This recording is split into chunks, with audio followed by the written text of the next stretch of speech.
Welcome and welcome back to everyone joining us on Rooted to Thrive, Conversations that Elevate Our Humanity podcast. It's your girl, Rochelle Peterson-Ansari, aka Professor P.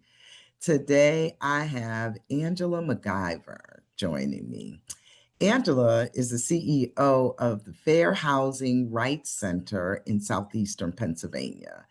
Angela began her career in the field of behavioral health in the 90s, and she joined the fair housing movement in 2007.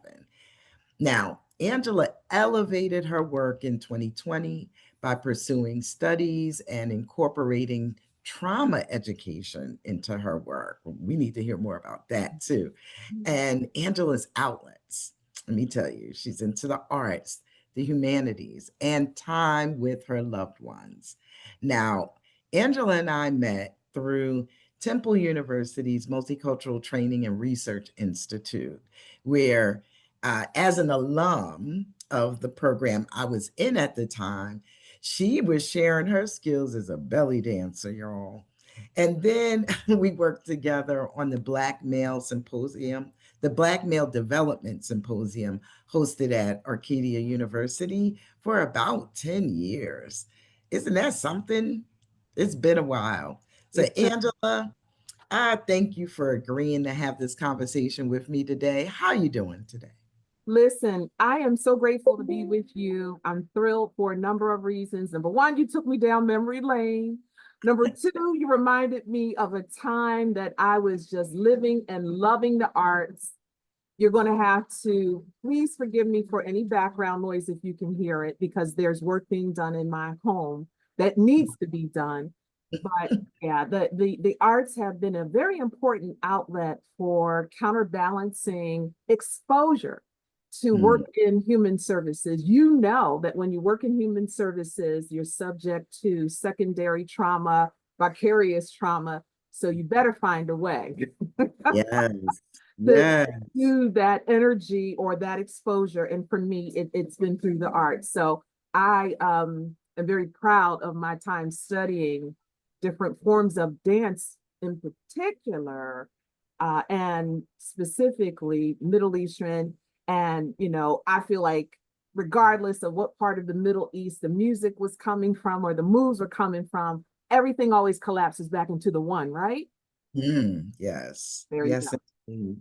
Well, I am so excited for our conversation today because we're going to be talking about how fair housing laws protect us, Yes. why housing equity is foundational to dignity and generational wealth, and what each of us can do to preserve and expand these rights. So, Angela, you lead an organization at the heart of one of the most important civil rights battles of our time, fair housing. How did you first get involved in this work, and what fuels your passion for housing justice?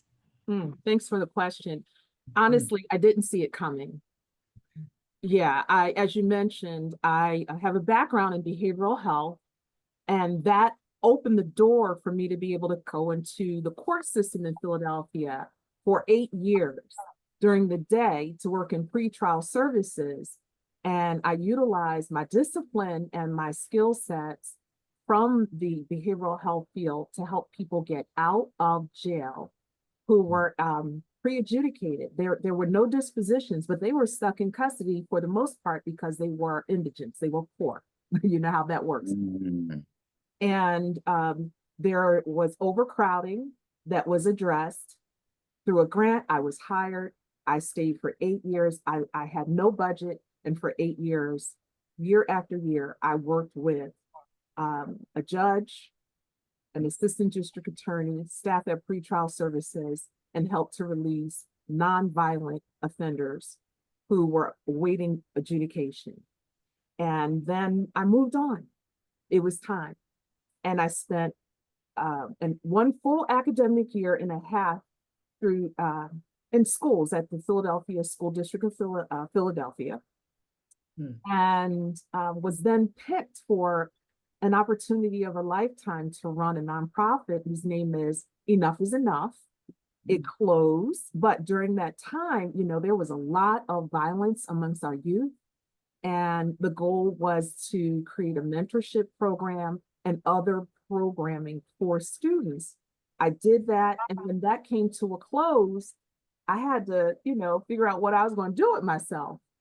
And in looking at first to become an entrepreneur, I learned just how hard that is. And I haven't given up on that because I do things on the side, but it wasn't paying the bills. So I had to do a job search. And when I did a job search, I found the Fair Housing Rights Center in Southeastern Pennsylvania. Yes, it is a mouthful. And decided, you know what, I think I'll apply for this because housing was always a missing resource for most of the people that were stuck in custody. Homelessness, housing insecurity has always been with us for many folks. And I applied, I got the job, and I have to tell you, Rochelle, this has been the most complex, complicated, difficult, yet intense love affair with a job I've ever had in my life. I wanted to quit most days. Yeah. But I stay because people like me and others, the unsung heroes, the people whose names I can mention that you recognize and tons that you will not, they're the reason why I stay in this movement. There is a sisterhood, a brotherhood of those of us that do this work around the country. It's about 165 groups overall. The funding is very limited, but we do this out of a labor of love because we believe in the letter and spirit of the Fair Housing Act, and a little more, and then I'll give it back to you. Growing up, I was one of those folks that had those 3 plates on the wall: Jesus, John F. Kennedy, and Dr. King. And because Dr. King had a brown face like mine, I was interested in who is that man? So, before I learned about Dr. King's legacy, minus fair housing, it's just something to look at, like, wow, he's on our wall. But then as I learned about Dr. King's legacy, I thought, my, that's remarkable. But then I got older, went into the fair housing movement and learned that it was his work between 66 and 67 with President Johnson that really opened the pathway for the Federal Fair Housing Act in 1968, because Dr. King, after being influenced by the National Association of Black Realtors, learned that discrimination was happening in our nation. It was a big barrier that was closing off access to the opportunity structure, contributing to poverty and so many other social problems that we have. And Dr. King confronted President Johnson, who said, not now. We've already done the 64 Act, 65 voting, and so forth. Not now. But when Dr. King was assassinated on April 4th, that President Johnson decided now's the time to ask for fair housing. And it was difficult to pass, but the act got passed. And up until recently, it was the broadest and strongest civil rights legislation that we had. And you know that since January of this year, in all sorts of ways, the Fair Housing Act has been being chipped away at, but it's still very broad and strong. But, we can talk later about things like disparate impact and so forth. So I'm proud to be a part of the work that, in many ways emanated from a man who, for me, started on my wall as a child. And as I got older, I found myself doing work that Dr. King did by being the nation's first tester and talking very openly about the conditions of housing and what housing does for people, how it can uplift them or how it can do the opposite in their lives. And I'm so glad you just mentioned that. That was one of the questions I was going to ask you. And that is, why is housing not just a financial issue, but a human dignity issue? I believe that housing is a human dignity issue because it's one of the necessities. Much like we need water and food to survive, you need housing. And there are people who can go out to some sort of river and can set up a tent. And they have some skills that they might depending on, you know, the weather. If it's icy weather, maybe that's not going to be a good idea. But if it's decent weather, they might be able to survive under those conditions. Or people who've been in the military who have been exposed to some survival skills and information. But even people who have been in the military really do need shelter, because we learned that people who are unhoused feet are very vulnerable. They develop abscesses on their feet, and an abscess can, you know, lead to an untimely illness and death, if not, you know, receiving medical treatment and care. So it's about dignity too, because we need it. Everybody needs it. And when I listen to people who have gone through eviction talk about how humiliating it is to lose a home, to receive that eviction notice, to go through court or some other way that they are evicted from their homes, you could hear how it shatters their dignity. The Rock, you know, is starring in a film, The Smashing Machine. And I listened to him talk about preparing for that role. And he disclosed that when he was a teenager, he was evicted with his mom, and that he went back to that space in his mind when it was time for those emotional scenes, what that eviction felt like. So at the Fair Housing Rights Center in Southeastern PA, we use the reasonable accommodation provision of the Fair Housing Act when someone has a medical condition that is recognized by fair housing laws. And if we can show a nexus between that and the housing, and if they are looking at eviction, then we help them either stay in the home or at least get the time to do what? Preserve their dignity. It is hard to snap back from that. So when it's foreclosure, you know, you fail in foreclosure, you fail through eviction. Helping people to maintain their dignity around housing is key, because you can use that as the stepping stone to move forward, as opposed to the stumbling block that prevents you from progressing. Yes, thank you. That was a very important description.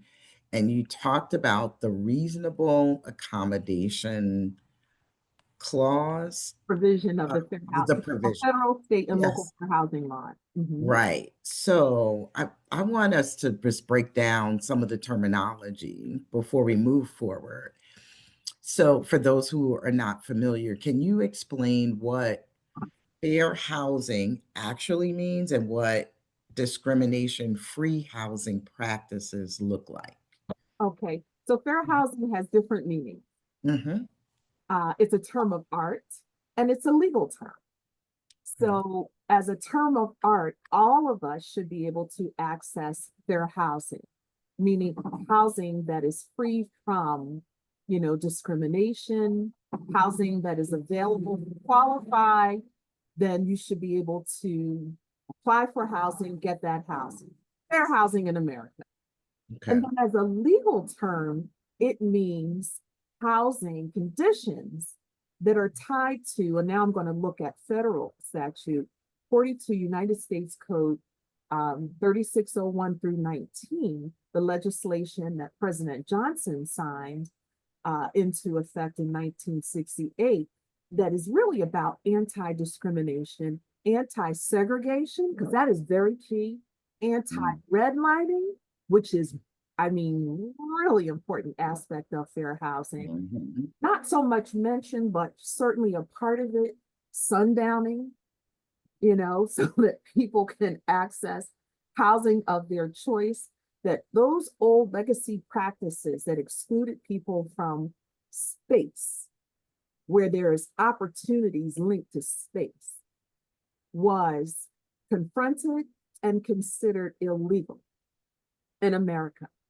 Those redlining maps that we sometimes get a chance to look at are alive and well in so many ways. If you take a redlining map, the one of Philadelphia, since you know we're both based in Philadelphia, and you overlay that historic redlining map, let's say with a current crime and violence map, those two things line up. If you take that redlining map and the tangled title map, the heirs property issue map, those things line up. The gentrification map, that lines up. The what used to be known under HUD as racially and ethnically concentrated areas of poverty map, all of that stuff, they all, they align. So what does that tell you? It tells you that there's a lot of historic things that have happened that haven't changed much over time.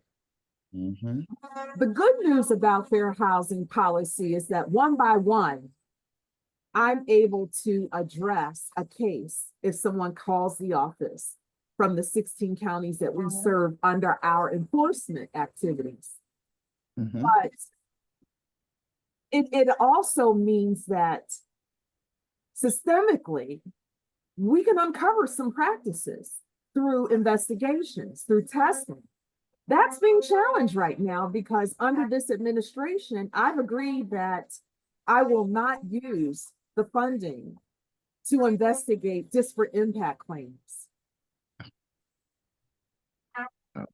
Because the disparate impact rules that were written under the Obama administration and the Biden administration, they're no longer being recognized. Yeah, HUD staff that was available, they were either laid off before, they're being laid off now. HUD staff is being reduced by like 60-something%, high, I think it's like 65, 66, if not higher, since the government shutdown. So things are changing all around us, but our need for fair housing access, affordable housing, housing that is safe and secure is at an all-time high.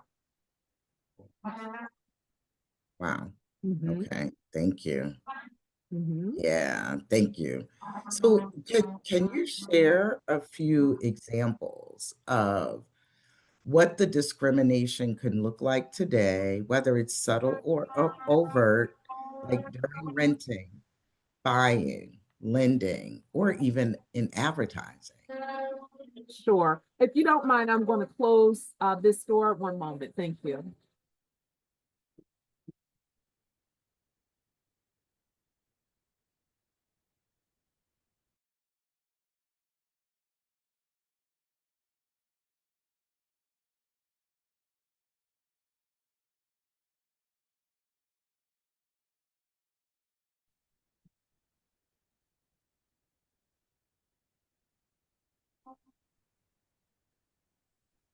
Sure, I'll give you a few examples of what the discrimination looks like today. For instance, appraisal bias has been something that we've been hearing more about than we have other forms of discrimination. And I'm glad that if there's going to be one form of discrimination that we're going to talk about in this country is appraisals. And here's why. Because appraisals are fundamental in ensuring that you can pass along your generational wealth.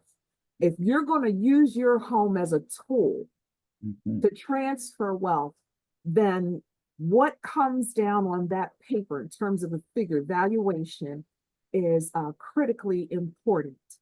I have been involved now in some appraisal task force committee program related work for a number of years now.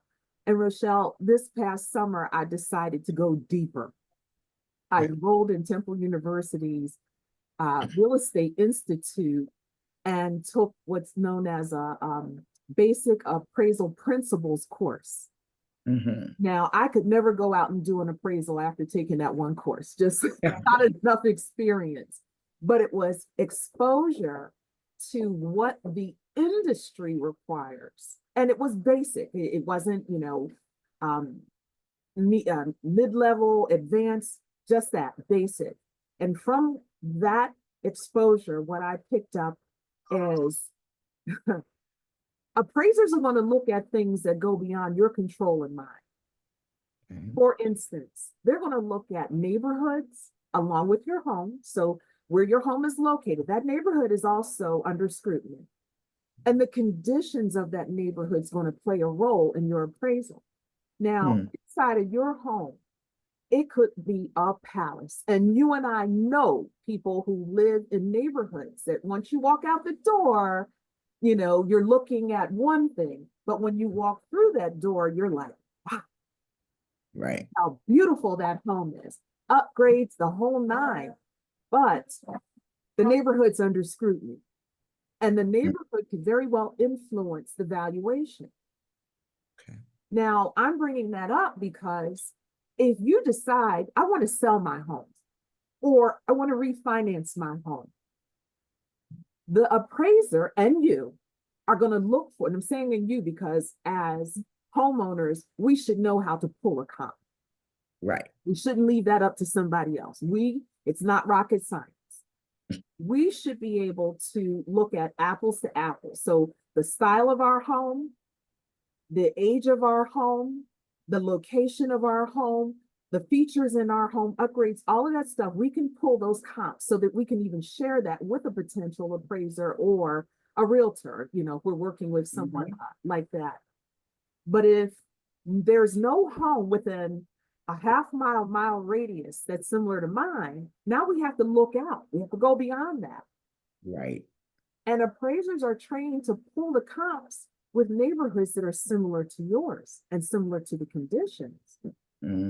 This is where it starts to harm you. And this is way beyond you. Because if they're looking for a comp that's in a neighborhood that's similar to the current characteristics of yours, and those characteristics are unfavorable, can you see how that comp is going to harm you if they pull one that's similar to your current? But that's the appraisal industry's practice. Right. Deeper than that. Because I have learned from insiders, see, sometimes people are ashamed, and I understand that, to admit industrial practices. Okay. And if the industrial practice in appraiser and within the appraisal business is maybe the bank doesn't want to do a loan in that neighborhood. Maybe the bank needs that appraiser to come in at a certain figure. That's going to harm the applicant. Yeah. So is it all bad? Absolutely not. So whoever watches this, don't bother attacking Rochelle's show later, or don't come for me. Because if you're an insider, you already know what goes on the inside. Y'all talk about it amongst yourselves. You know it's not all pristine. You know, it's not all bad, but it's not all good. And you're being challenged on the parts that aren't good, the parts that's harming people, because in terms of African Americans, more African Americans, according to the Philadelphia Federal Reserve Bank, research shows that we use our homes to build wealth more so than other groups. So that home is really important to us. We have this diversified portfolio that other people are working with around their wealth. Ours begins with our homes, and sometimes that is it. It's not other investments. It's not small businesses or other things that we're going to pass off. The home is key. So yes, the home means a heck of a lot to us, and we need people to be fair about that. So, you know, when you ask, well, what does fair housing mean? It's that legal part, but it's also that term of art part.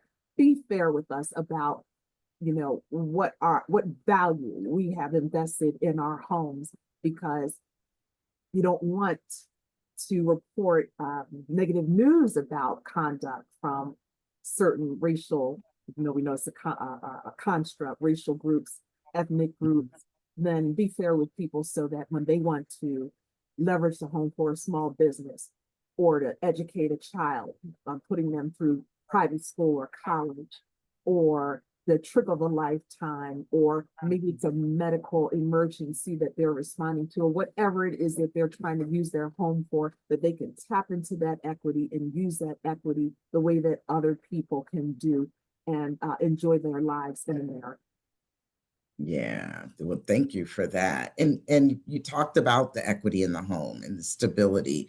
I was curious, many people want to build equity and stability, right? But face barriers in financing or even in zoning. What kind of policies or practices could make the system more equitable?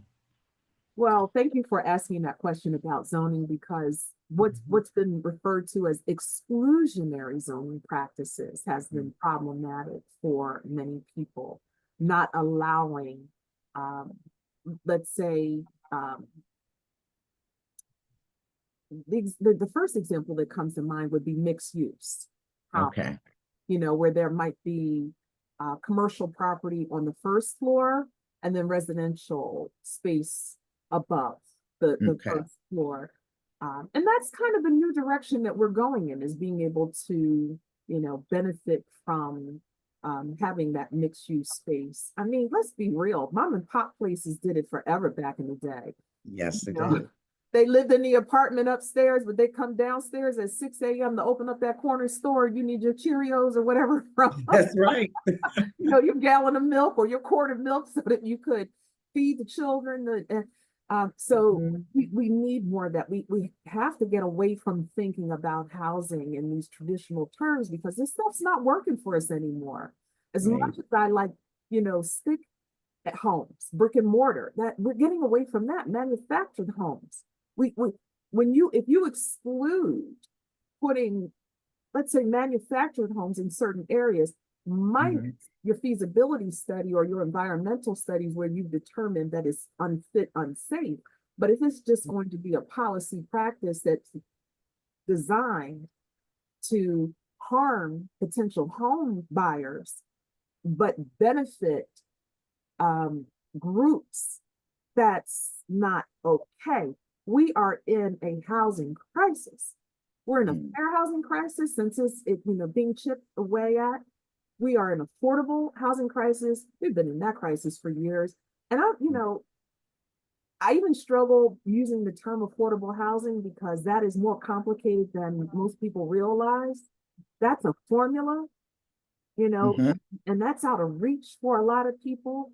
If Yes. you're not able to purchase a home in a certain bracket, then you need something other than affordable housing. You need what I call income driven housing, because it's lower than affordable price. Okay. And, considering things like tiny homes, Mhm. yeah, that might not work in every community, but you know what I'm finding? That tiny homes are now becoming a luxury home for wealthy people. Mm. Now they can afford something else, but they're going for the tiny. And yet the Right. people who can't afford to buy the affordable housing in certain communities are being denied access to tiny homes. And I heard an example locally, like, well, maybe you don't want to do that because somebody with a mental health problem, could get in there and ruin it. It's like, that's supposition. That hasn't even happened. That's in your mind. It did. Right. You're denying people access to potential secure housing based on something that didn't even occur. Right. That's your bias. Mhm. And I'm aware of communities in other parts of the country that's using things like tiny homes to address the aging out housing crisis, because young people who are in the system for numerous reasons, who don't Mhm. have families, who are going to inherit air properties or learn Right. how to care for a home, need something to start off. And you have Yes. to sat back, analyze this, and said, let us create these tiny home communities. And they're empowering these young people so that A, they have shelter, B, they care for a community, learn how to live in community with each other, and then move on. That's a springboard. Yes, yes, it is. And at a time where we are living multi-generationally in the home again, out of necessity, someone aging out of the system that you were mentioning is the foster care system, by the way, that is revolutionary to me. Yes, right? Like that is keep it minimal and it's affordable. Yes. Because now with so many counties and cities with their utilities even unregulated, I have seen some unaffordable living situations because of that. Yes. Right. So when you just think of a smaller size, you don't have that multi-generational opportunity to live with family. That to me is revolutionary. Thank Yeah. you. Yeah. Oh, absolutely. And in addition to offering the tiny homes, they're also providing wraparound services because they know that these young people need that Mhm. additional support. So we can call Yeah. it wraparound if it's that model, but if it's not that model, still you have a municipality where you can turn to it for Right. other human services that you might need. It has utility support, it has rental assistance, and so forth. So these are things that we need. And Yeah. back to the top of the show, when you asked about dignity, this is Mhm. also the dignity factor. Yes. Yes, it is. And I might say though, while there are so many human services, there are some of the thresholds for income to me are just so unreasonable. I know of elders, right, in their 80s who, with pensions, are bringing just $4,000 in every month. And somehow they don't qualify for discounted utilities. I don't understand that. Yeah, Because $4,000 is not going for two people yes, with a mortgage. I don't understand yeah, how they don't qualify. And I yeah. know we're here to talk about housing, It's all interconnected. I'm so but happy it you is. mentioned it. It's Yeah. interconnected, it's interrelated. Groups Mhm. producer housing over time have broadened their points of views about this work. I am grateful that my background is in social work. So when I Mhm. got into this space, I didn't look at it as just housing. I could see how one thing was tied to the To other the other. and Mhm. so forth. And I told you when I worked in the court system, the number one paucity was housing. And prior to working in the court system, when it was purely behavioral health, it was housing. So housing's always been a factor. I could go into a school right now and ask students in a educational setting if you by show of hands, raise your hand if housing is more important to you than school. The majority Mm. want to raise their hand. Unless I'm in a Yeah. wealthy community, they're going to raise their hand because they're dealing with housing insecurity. They are homeless. They're dealing whatever an adult goes through, Yes. that child's going to go through it right along with them with less wisdom, life experience, and Mm. abilities because they're the younger person. you know Yes. and we expose children to you know too many things that I personally believe that can be dealt with. When you mentioned the senior living off of Mhm. $4,000 a month, what it came to mind was an old social work term, poorest of the poor, that these programs were created for the poorest of the poor, but it's insufficient today Mhm. because in the last 3 decades, we have systematically been sending people to places like Capitol Hill who do not have Mm. the fullness of what it is to be a human in mind. They're Mm. not going there to write policies that help to enhance and elevate us. Instead, they're going with this scarcity mindset and this, you know, deprivation mindset that less is okay. And Mm. all of the social research shows the opposite. Right. And it's Right. interesting because some of them have gone through very difficult personal times and had their awakenings, Mhm. realize what they were doing. A Pennsylvania senator comes to mind. His name skips me right now, but he was one of those very vocal PA senators who, believes, take it away, slash it, that's for lazy people, things of that nature. And when his house caught on fire, Mhm. and when he looked back at his career, he acknowledged that he was wrong. Mhm. Mhm. he was wrong. Yeah. Yeah. Yeah. Yeah, and often that's the problem, right? The often is that we cannot see beyond our circumstance. I mean, I think of, excuse me, this example always comes up for me when I think of people in positions of power, particularly in the government, being not having the foresight to actually represent, make decisions that help the people they're there Mm-hmm. to support, is when Hurricane Katrina hit. Mm. And we have people who have vehicles, possibly grew up with vehicles at the age of 16, they were driving their own, telling people to drive, like to leave, to evacuate in vehicles. And it was like, you know how many people in New Orleans don't have a car? Right. Like, what? There was no plan for them, Mm-hmm. like zero. Mm-hmm. And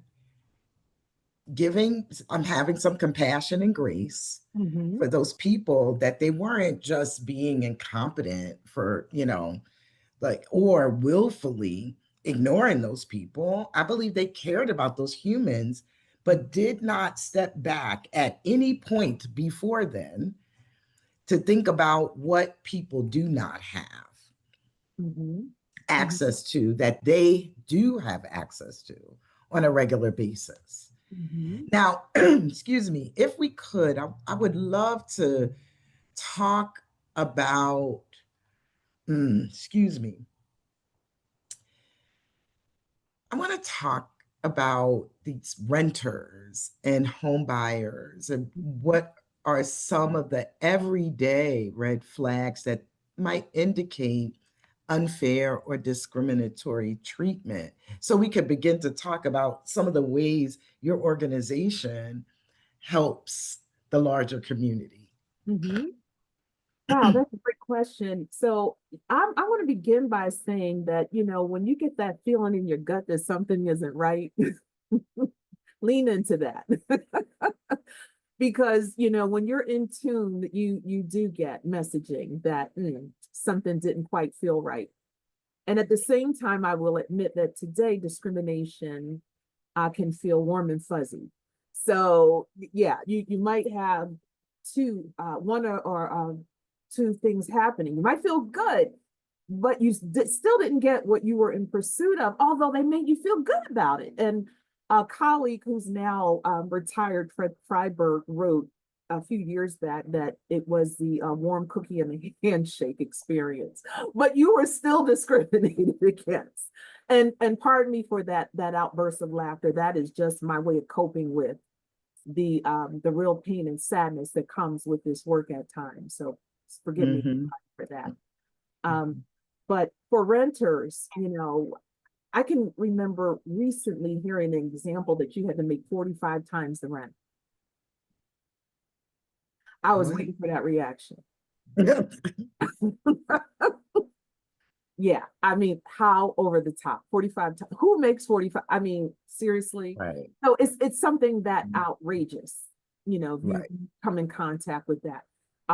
Nowadays, what is very common form of discrimination, if you're someone who qualifies for a housing choice voucher known as the Section 8 program, Mm. and many people who work every day, great human beings, single and with family members, qualify for Section 8. But if you apply and you're cut off from that opportunity because you're hearing from the property management company or its software product that because you have that voucher, you no longer qualify, you live in the city of Philadelphia, that is known as source of income discrimination. Mm. We'll take that complaint and we will explore that with you. We won't make guarantees because we don't do that, but we will definitely process that intake and we will examine that to see what we can do to help you. Another very common form of housing discrimination that renters experience is someone with a disability who needs a change in the service, policy, practice, related to their home. You can move into a rental property healthy through illness or injury or aging. You know, you can develop some kind of condition in which you need a change in the service, product, policy, practice in your home. You have the right to ask for it. If whomever you ask refuses to engage in that conversation with you, by the fact that they refuse to converse with you, could be considered discrimination. You have the right to file a complaint. We help people file complaints. We do not charge you for that service because we are receiving government funds for that service. There are no income limits that we must abide by. So we're working with people on high end as well as extremely low end and everywhere in the middle. You would be surprised by the folks who during their careers, you know, were professionals and that was very important to them, who either age, go into retirement, or because of some sort of episode in their lives, now are on disability and their lives change. Now they're being treated different. They're not the professional anymore. Now they're just plain old so-and-so. And there's still dignity, back to dignity, you know, feeling that, you know, what it was like to wear that professional title and role. And now that's not mattering to the property management company or to the housing provider or to the maintenance person or whoever they're trying to get the service from. So that is the number one complaint in America is disability discrimination. And in terms of home buyers, you know, if your credit is intact, your debt to income ratio is also intact, and you're looking to get, let's say, a mortgage product, and you're being steered, because steering in all forms is illegal, to products that don't offer a good, let's say, annual percentage rate is too high, or something exotic like what are known as Ninja and Nina loans, no income, no asset loan, or no income, no job. You know, you want to run from that stuff and you report those actors because they're forms of predatory loans. You're gonna fail in those products, you know, so qualify. But if you qualify, then complain if you don't get it. Redlining, oh my gosh, you'd be surprised how often redlining still occurs. My office looks at what's known as Home Mortgage Disclosure Act data. So we are looking at how often, when, and to which groups loans originate mortgages. And when we examine the Home Mortgage Disclosure Act data of a bank or a mortgage company, and we see that you're not originating loans to African Americans or to what are known as Hispanics, then we go closer at them. We map literally where are the bank offices within their footprint, their service area. Why is it that all too often that lines up with the red line map? Oh, you know, and what I'm looking at appears to be redlining. I am not surprised. Not surprised. And then I recently learned on the Q-tip, but I'm telling y'all that you will have appraisers who are told to come in at a low valuation. Okay, appraisers, don't come for Rochelle. Angela said it. I heard that from somebody in the industry. If it's not true, then good. Don't you do that then. Good. And you anticipated the next thing I was going to ask. It's like for those real estate agents, the property managers or lenders listening, what are best practices to ensure they're working actively to support fair housing and not just avoiding violations?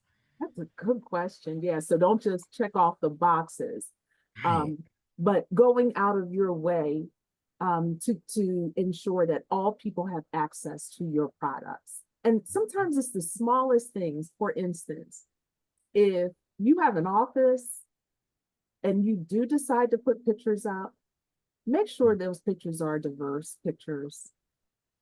because people see themselves in those images, or they don't see themselves in those images. And if they believe they've been discriminated against, that's the kind of thing that can come out, during an interview or an investigation. Well, I went in there and I noticed that there were no images of people who look like me or other people. It was just one particular type of person that they seem to be advertising to in that office. So make sure that you are offering yourself, your services to all people. Get fair housing training, and don't wait for a half-hour course online that you take annually. I can assure you that isn't enough. A former employee, she said it best. She said, fair housing is this broad and has a ton of moving parts. And I said, yeah, that's pretty accurate. So it's always something to learn about fair housing. I've been in the field for 17 years and I'm still learning. So when I run into people who tell me, oh yeah, I know all about that, I'm like, oh, you too? Because I'm still learning. Oh, okay, I think I need to come to you. It's not true. That's just not true. Ongoing professional development, because things change. And when things change and you can see that equity is not in mind, that doesn't mean that you don't have to be equitable. You can still maintain an equitable practice, even if you're being encouraged not to. That's right. If it's in you to be fair, if it's in you to ensure that all people get equal access, then please do that. Think about it like this. And this is an old saying, to much is given, much is required. Yes. So if you have a lot, then you're required to do more than those that don't have. And for the people who have been fortunate or who just played the game in a way where it was to their advantage and acquired more, then you can either withhold it all, keep it for yourself, or you can ensure that other people have access to it, because we need homes. You can survive out there doing the wilderness stuff for a little while, but it's not going to get you through a harsh winter. Yeah, it's not. Thank you so much. Now, excuse me, you have a small but mighty team. And I understand that you have a number of other team members that you use in the work that you do.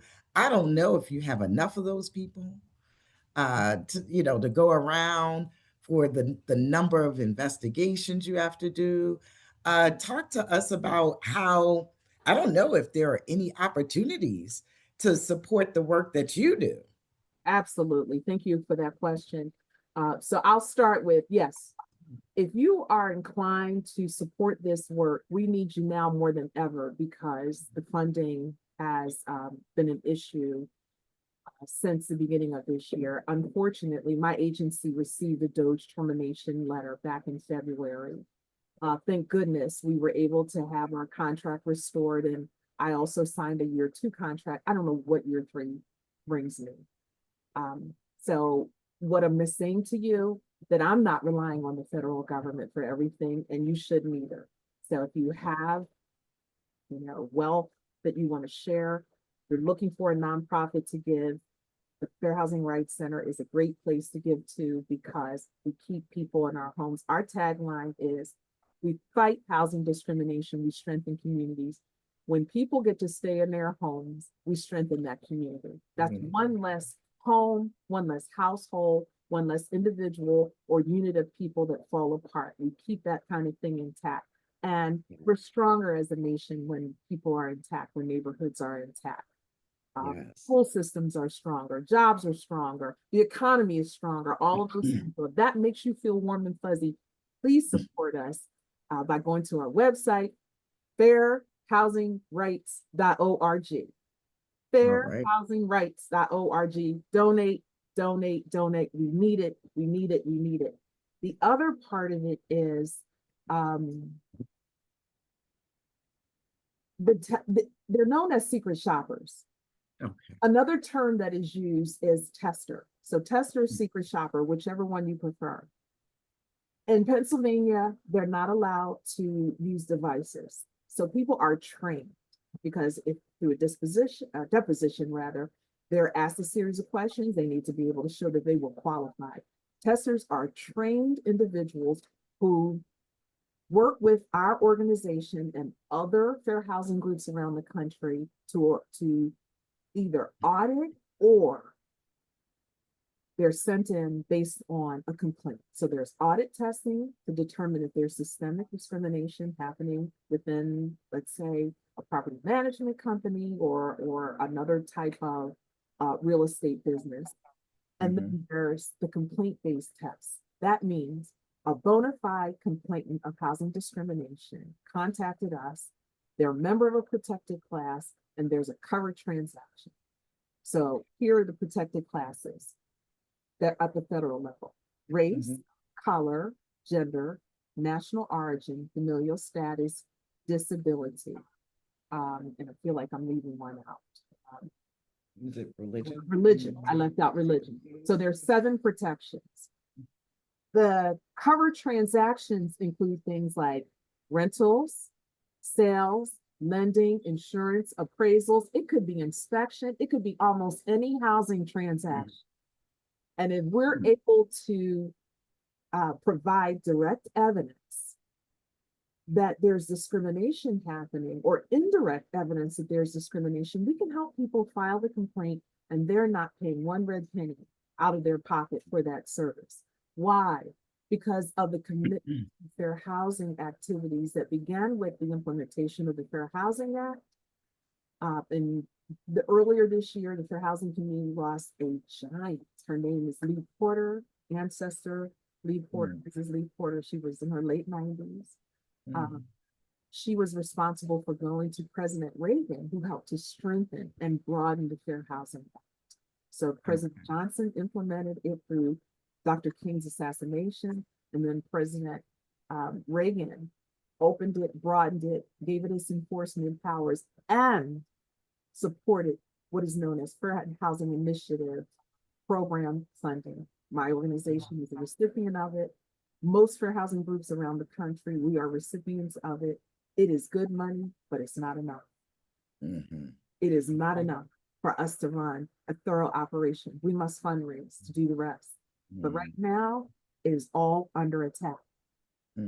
If this conversation resonates with you, then you have to do your part and help people like me who devoted my life and others who devote their lives to this work to continue the work, because we are not sure about what's going to happen next year. It doesn't look good for us without private support. Okay. So the testers, we need them of all, we need men, women of every ethnic. When I talk about race, I have to always attach the term construct, because it is a construct, a racial construct, but we need people of all racial backgrounds to work with us, all abilities to work with us, because a complainant comes to us the way they come. So the male comes to us who's African-American, who's has a hearing, is either hard of hearing or deaf, then I need to find testers who are similarly situated, because I need to recreate the circumstances to either corroborate what happened or something else, Yes. And I can. If we can't find discrimination, I'm happy. I'm absolutely thrilled when we can't find discrimination, because we don't want to find it in the first place. But if we do find it, it's not just blocking one individual's opportunity, it's blocking people like that individual's opportunity. So disability, if a housing provider will not make a reasonable accommodation for somebody who's had a stroke, well, that means all people who've had strokes may not be able to benefit from that housing provider because they're doing the same practice. We want to change the practice. People have strokes, and people with strokes need to be able to live in their homes and use and enjoy the dwelling. And back to the word of, it seems like the common word, the theme of our discussion, dignity. Dignity. Yeah, exactly. Wow, Angela, this has been so informative, first of all. Even just in the last few things you mentioned, I thought, oh, right, insurance. It wasn't top of mind when an insurance company was actually trying to charge us double what we paid the year before, which was making it almost $10,000 for home insurance. Yes, Ridiculous. yes. Okay. And then, we go to another company and easily get half of what was, the rate was half of what the company we had been investing in, right? Because, they discourage you from using your own money. But um, we go to another company, their rate is, wait, no, for more insurance Mhm. was half of what we were being quoted. It didn't even cross, because I had the choice and I knew it was an easy choice to Mhm. move to another company. It didn't occur to me to think, how might they be trying to gouge other people? And I could have reported that. Yeah. Oh, I will now. Yeah. Listen. Yeah. Yeah. Thank you. Thank you. Thank you. Yes. That was very important information. I will now. And I Yeah. hear you saying that we still building, excuse me, the way you help people is by, uh, there's a number of ways, right? There's advocacy, but also you could use more people to serve as testers. Yes. We always need, we Mhm. need more men. More men. Ladies, I'm not discouraging you. I'm not, but women tend to hear this, see this, and get involved. Right. Yes. Men, for a number of reasons, don't. We Mm. need more men Need because more men, men are also experiencing discrimination. of And course. stop suffering in silence, men. Come forward. I Come love it. forward. If you're experiencing housing discrimination, we're here to assist you. We have an awesome attorney who's a male. It just happens to be a male, but come forward and talk about it. And what I love about some of our complainants is they realize off the bat when they speak up and stand up, they're not just helping themselves, they're helping other people behind. That's right. That's right. Exactly. That is fantastic information. I want to thank you so much, Angela. Thank you for spending time with me and the Rooted to Thrive tribe. Now, tell us again, you told us a little earlier, but how can people find you or your organization after this? Sure. So I am on LinkedIn, and listen, I'm not good at social media, everybody. I'm I'm busy working. Some of you are like, that's not a good enough excuse. Listen, I'm working. Yeah, I'm a worker. I am a worker. Okay. I'm involved in every case that comes through the organization. I have competent staff that know what they're doing, but I know about every single solitary complaint. And I keep Mm, it in my head. I remember them from decades ago. okay. I'm a worker. So if you try to reach out to me, well, she didn't. I'm sorry. It's because I'm working. I'm attending meetings. I'm advocating for you all. I am working. I'm Mhm, not sitting mhm. back here and luxuriating. I am working. Okay. But meanwhile, okay, in the background, I heard sometimes 14 hours a day. So, but in addition to that, please send an email, info@fairhousingrights.org. They come directly to me and I respond to all of those emails. So if you want to contact me directly, info@fairhousingrights.org. You can call the organization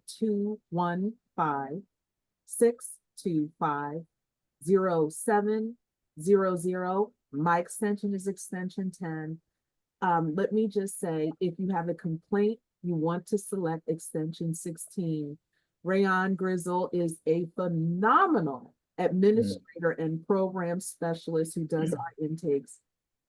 I couldn't have selected someone to work with that had more compassion and empathy about the work.